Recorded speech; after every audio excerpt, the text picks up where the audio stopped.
Hello बच्चों, चलिए प्रश्न को पढ़ते हैं। कॉलम फर्स्ट एवं कॉलम सेकंड के मदों को सम्मिलित कीजिए।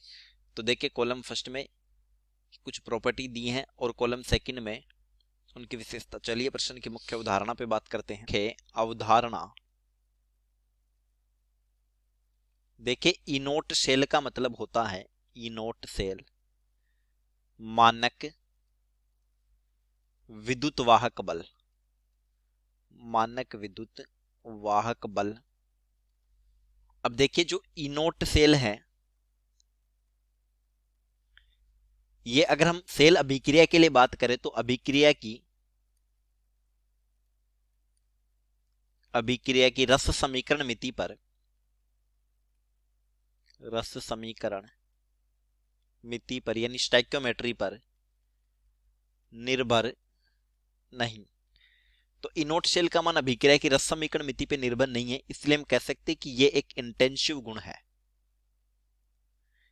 इंटेंसिव गुण यानी कि मात्रा विहीन गुण है। ये सेफ साइज या मात्रा पे निर्भर नहीं करता। मात्रा विहीन गुण ये सब्सटेंस के अमाउंट पे निर्भर नहीं करता। और जो डेलार्जी है, इसका मतलब होता है गिब्स मुक्त ऊर्जा परिवर्तन। गिब्स मुक्त ऊर्जा परिवर्तन, यदि हम इसका मान सोचे तो ये एक एक्सटेंसिव गुण है। एक्सटेंसिव या इसी को बोला जाता है विस्तीर्ण गुण।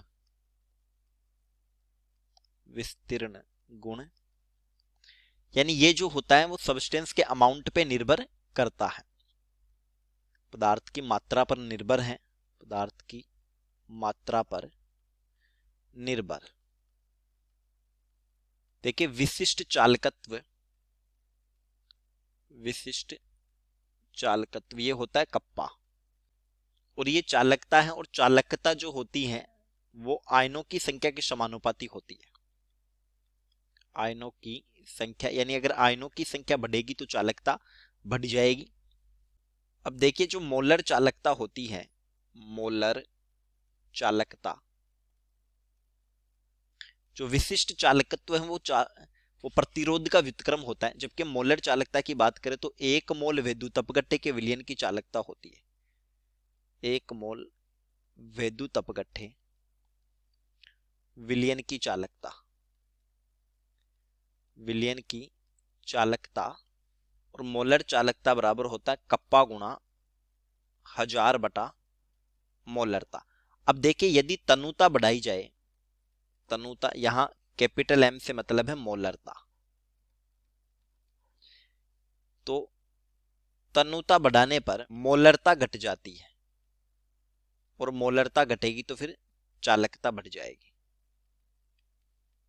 यानी मोलर चालकता जो होती है वो तनुता बढ़ाने पर बढ़ती है, क्योंकि मोलरता घटती है। तो देखिए, कॉलम ए में फर्स्ट है मोलर चालकता, तो ये तनुता के साथ बढ़ेगी, इसलिए उत्तर में फर्स्ट में हो गया डी। इनोट सेल है, तो इनोट सेल एक मात्रा विहीन गुण होता है, तो सेकंड में हो जाता है ए। और कप्पा है ये विशिष्ट चालकत्व या चालकता, जो कि आयनों की संख्या के समानुपाती होगी या आयतन पर भी निर्भर करेगी कि एकांक आयतन में आयनों की संख्या पर निर्भर है। तो ये थर्ड में हो जाता है बी।